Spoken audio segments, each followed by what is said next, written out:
Minister Louis Farrakhan called everyone to Washington, D.C. in 2005, and he laid out 9 different issues. And the issue that caught me the most was the 9th issue, which deals with the exploitation of our artists by outside forces and us demanding an end to that. So what do you feel about the exploitation of our talent by outside forces? I think that it's true. Like, it's happening, you know, right before our eyes.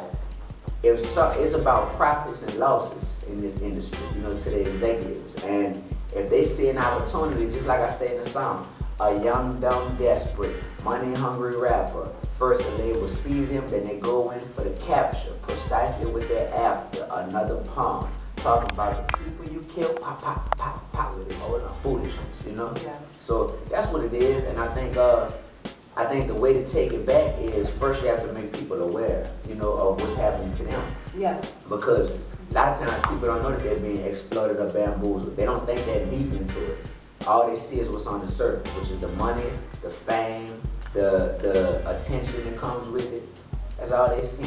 They get blinded. That's what someone looks at as, okay, this artist is not a threat. All he wants to do is make a little money. So we'll put it there, check in his hands, and tell him, keep pushing that ignorance out there. You know, go ahead, boy. We're gonna put you on TV. We're gonna make you a star.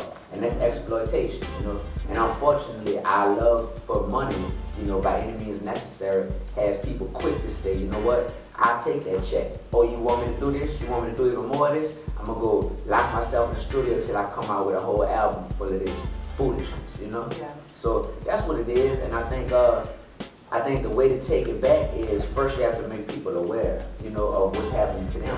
Yes. Because a lot of times people don't know that they're being exploited or bamboozled. They don't think that deep into it. All they see is what's on the surface, which is the money, the fame, the attention that comes with it. That's all they see, and they get blinded by it. But, you know, I've been to the point where I just feel like I've seen enough in my young life to give me a different perspective. Like, I almost had my life taken from me before. And at that point, when I became content with the fact that I knew I was about to die at that moment with a gun in my head, it just puts your brain in a whole other place. So once I made it out of that ordeal, which I didn't think I was gonna do, it just made me feel like my time down here is not guaranteed. So while I am here, let me just look past the surface of what seems to be appealing, you know, and let me do what I know is right, but let me dig a bit deeper. What made you decide, okay, I'm going to write this particular song?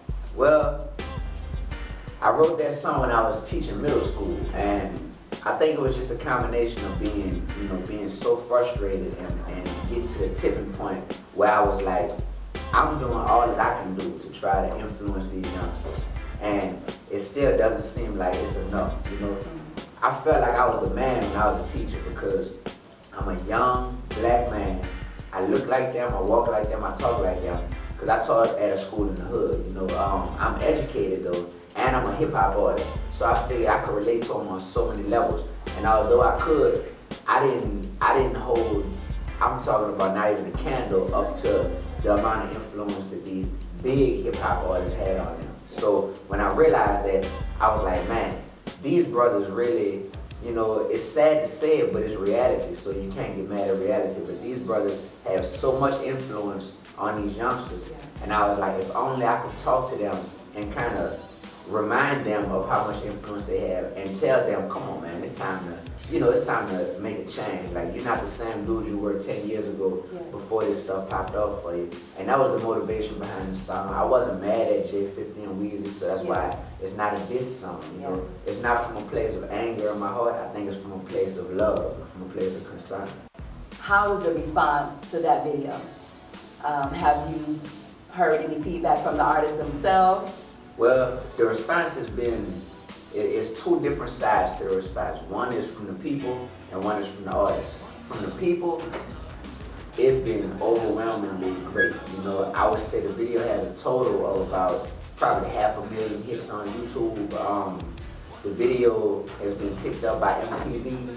The video has made my fan base double, triple, quadruple, you know, it turned way more people on to me. And all I needed to do was introduce them to DEE-1, and then when they listen to the other music that follows J50 and Weezy, that'll reel them in and make them a die-hard fan. That was the plan from the beginning, and it seems to have worked. So I would say about 90% of the fans love it, and about 5 to 10% of them, they're like, man, you talking about my favorite artist. You know, you a hater. I don't like your stuff, you know. And you got some people that are like that. And I was prepared for that because what I do is not for everyone to like, you know. I'm telling people what they need to hear, not necessarily what they want to hear. Yes, and I definitely agree with that 100%. So, and from the artist, to answer your question, I haven't heard anything from the artist. Okay. But I know that they've seen the video, and I know that they've heard the song. I'm 100% sure that Lil Wayne has seen it. I'm 100% sure 50 Cent has seen it. I don't know about Jay-Z, but I'm gonna say I'm 80%.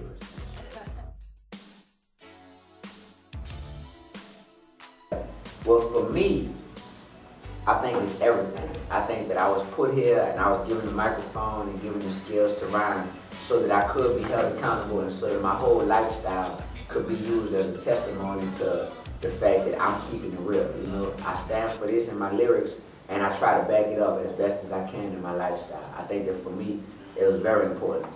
I don't think that every artist views it that way though. And I think that I think that if you look back in history, all entertainment hasn't always been good entertainment, you know? Right. So there's several examples throughout history where people were put on the platform because they were great entertainers, but it wasn't necessarily brain food or something else healthy for the people who they were entertaining. And we seem to be obsessed with just entertainment by any means necessary in this culture. So it doesn't matter what you're saying, but it's just, is it gonna hold my attention, you know? And that's sad, but once again, you can't get mad at reality, you have to deal with it. So I think so many artists, you know. Yeah. I met Mama Soul this weekend, you know, that was beautiful, you know. She's definitely another artist who's inspiring people as well as entertaining. Even yourself, you know, you try to keep it on the low about your talents, but definitely. So I think we just need to balance off the game. So that's why we have to work so hard though, because we're not pushed to the forefront of the industry. But you know what? We have 2 legs, you know, we have fingers to type on a computer, and we got a mind, you know, so we can get ourselves out there. If they don't want to push us out there, we'll shoot our own videos, you know, we'll put our own MIA campaigns together, and we'll get ourselves out there. What do you think about, just like you brought up with us being, you know, money focused as artists, but you're very spiritual. Yes. You're God-centered. Mm-hmm. How do you feel, is it really important that we should get across to artists that these gifts are not,